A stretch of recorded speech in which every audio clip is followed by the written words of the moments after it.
On sait que, bon, pourquoi un petit peu ça se fait, mais comment en fait dépister ces comorbidités psychiatriques et ces consommations associées, et est-ce qu'il y a des outils à notre disposition? Alors concernant la psychiatrie, c'est assez simple, entre guillemets, c'est qu'évidemment, il va falloir rechercher les antécédents lors de l'entretien des antécédents psychiatriques, et puis ça va être aussi l'évaluation de l'état psychiatrique actuel. Alors cette évaluation, elle se fait cliniquement, c'est simple ou pas simple, et quelquefois, on peut ne pas être spécialisé en psychiatrie. Ça peut ne pas être toujours très facile. Eh bien, il faut savoir qu'il y a des outils qui peuvent aider. Ce n'est pas la panacée, que les choses soient claires, mais dans certains cas, ça permet d'aider un petit peu pour quelqu'un qui ne serait pas sûr de son diagnostic, de pouvoir voir si effectivement il y a la pathologie psychiatrique. Pour certaines choses uniquement, principalement pour la dépression et les risques suicidaires. Pas trop pour les troubles de la personnalité, parce que les échelles sont assez difficiles à utiliser. Et dans ces cas-là, c'est utiliser le MINI, qui est un outil incontestablement de référence. Il est rapide, il est simple à manier, il a 14 sections. Et d'ailleurs, de plus en plus, on l'utilise, même, vous savez, ça fait des années qu'on dit de l'utiliser. Mais maintenant, en pratique, par exemple, en 2008, l'APSAS, dans une mise au point sur l'évaluation et la prise en charge des troubles psychiatriques chez les patients qui sont infectés par le virus de l'hépatite C, préconise l'utilisation du MINI pour s'assurer qu'il n'y a pas un trouble dépressif ou s'il n'y a pas de risque suicidaire avant la mise sous traitement de l'hépatite C, parce qu'on sait bien que le traitement va aussi induire des symptômes éventuellement psychiatriques. C'est d'autant plus intéressant, à mon avis, d'utiliser ces questionnaires pour les consommations associées. On a des questionnaires qui sont disponibles pour toutes les consommations associées, mais il y en a un qui est vraiment utile, sur lesquels, là, pour le coup, il faudrait peut-être encore plus travailler, c'est tous les questionnaires par rapport à l'alcool. Ça, c'est un fait, on le sait, les transferts d'addiction, les polyconsommations, quand on essaie d'arrêter, vous savez, le traitement de substitution, les patients commencent à boire, et on n'en parle peut-être pas assez, on ne fait pas attention. Si ces questionnaires étaient disponibles très facilement, à portée de main, autant du médecin qui va suivre le patient que du patient lui-même. On pourrait imaginer de laisser ces questionnaires dans la salle d'attente, c'est-à-dire que ça va permettre au patient d'évaluer lui-même et de voir si effectivement il a un problème avec cette consommation. Alors les questionnaires les plus classiques, c'est évidemment l'audit, c'est un questionnaire en 10 questions, donc vous voyez que ce n'est pas très long, et en 10 questions, on a un score, et en fonction de score, on peut dire si on a une consommation à risque, ou si, voire même, on est dépendant. Alors, dépendant, ce n'est pas très intéressant, parce qu'on n'a pas besoin de faire ce test pour savoir qu'on est dépendant. Si vous buvez tous les jours et que la personne presque vient vous voir à cause de ça, ce n'est pas la peine. C'est plutôt quand on est justement un buveur excessif, problématique, eh bien, là, le score va nous permettre de dire, attention, là, finalement, c'est peut-être pas aussi anodin qu'on le pense.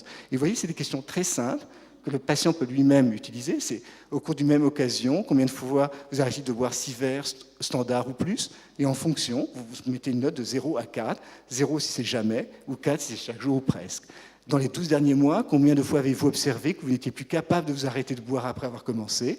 De la même façon, de 0 si vous ne prenez jamais, à 4 chaque jour ou presque, vous avez un score que le patient peut voir lui-même, et il peut lui-même se rendre compte s'il a un problème effectivement avec l'alcool.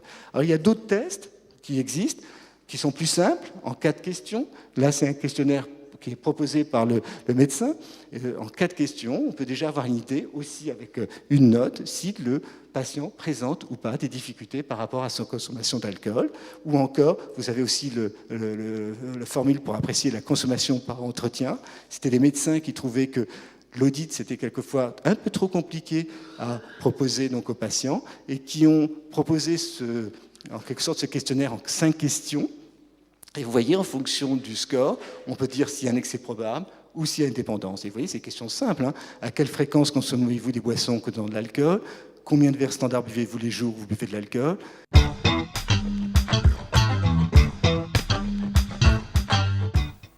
Alors c'est une étude un programme d'études, comme je vous l'ai dit, qui s'appuie à la fois sur une étude en milieu clinique, donc 150 ados, qui présente, là d'ailleurs je viens de voir que je me suis trompé, troubles externalisés, TDAH et TOP, mais je suis sûr que vous aviez déjà corrigé.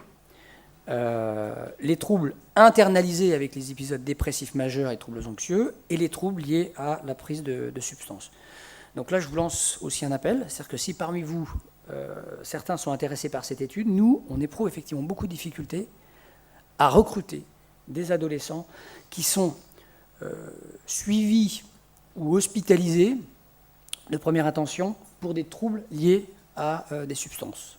On a effectivement rempli, on va dire, les catégories des troubles dépressifs, anxieux, troubles liés à des comportements perturbateurs, mais on a effectivement beaucoup plus de difficultés à inclure des adolescents qui présentent des troubles liés à un produit.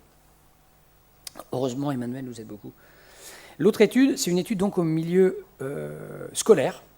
Donc là, notre objectif, c'est de regarder la participation, non pas des troubles, mais de la symptomatologie et des variables de personnalité chez les collégiens, donc 6e, 5e, 4e, 3e. Donc là, on est à peu près à la moitié, on en a 500. Et donc, on évalue les comportements antisociaux, la personnalité, la symptomatologie anxieuse et dépressive, les stratégies de coping, donc les stratégies d'ajustement au stress, et puis bien sûr les conduites de consommation et les modalités d'usage, usage, mésusage, abus, dépendance, etc. On est dans une évaluation plurisource, c'est-à-dire qu'on va demander à la fois aux enfants et aux adolescents, plus particulièrement, parce que c'est 12-18 ans, d'évaluer leur comportement, d'évaluer aussi leur fonctionnement psychologique, mais on va aussi demander aux parents et on demande aussi aux enseignants, de façon à pouvoir effectivement dégager des facteurs qui seraient électifs peut-être d'une situation ou des facteurs qui seraient beaucoup plus envahissants. Donc en milieu clinique, effectivement, l'objectif c'est aussi et surtout, et je ne vous l'ai pas présenté, c'est d'affiner le profil clinique, c'est-à-dire au-delà de cette comorbidité que je vous ai présentée sans doute trop vite, c'est de tester, je dirais, l'influence de cette comorbidité sur les comportements, et notamment tester cette comorbidité, si elle est par exemple consécutive, c'est-à-dire est-ce qu'effectivement cette hyperactivité ou ce trouble oppositionnel avec provocation, est-ce que ce sont des troubles qui apparaissent en même temps que les troubles liés à un produit, ou est-ce qu'on est dans une comorbidité consécutive, c'est-à-dire que l'une précède l'autre. Donc il y a un réel intérêt éthiopathogénique et sans doute aussi bien sûr un intérêt sur le plan de la prévention et sur le plan bien sûr du soin. En milieu scolaire, on est dans ce repérage comme ça des liens de co-occurrence dans une logique beaucoup plus préventive, c'est-à-dire ce repérage comme ça de particularités cliniques, de particularités individuelles, en quoi celles-ci vont nous aider peut-être à repenser le cadre habituel de la prévention, de l'usage des produits, des comportements antisociaux et violents en milieu scolaire. Alors en conclusion, lien entre violence et toxique, interaction complexe, je pense que je vous ai montré une partie de cette complexité, qu'il y a aussi et surtout des variations interindividuelles, intra-individuelles qui sont importantes, qu'on ne peut pas s'intéresser effectivement à ces deux phénomènes, ou du moins l'interaction de ces deux phénomènes, sans souscrire à un modèle qui serait plutôt effectivement bio-psychosocial, donc ce que je disais tout à l'heure, les effets plutôt pharmacologiques, les effets du produit, les aspects plutôt psychologiques liés aux caractéristiques individuelles du sujet, des individus, et puis le contexte, bien entendu.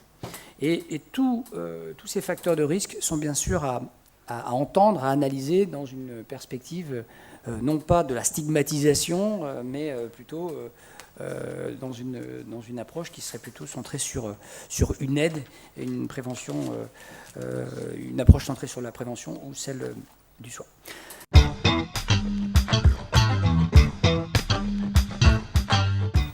Voilà, ça c'est plus français, c'est notre hexagone, et on voit finalement qu'en France, la Ritaline, c'est pas ce qui arrive en premier.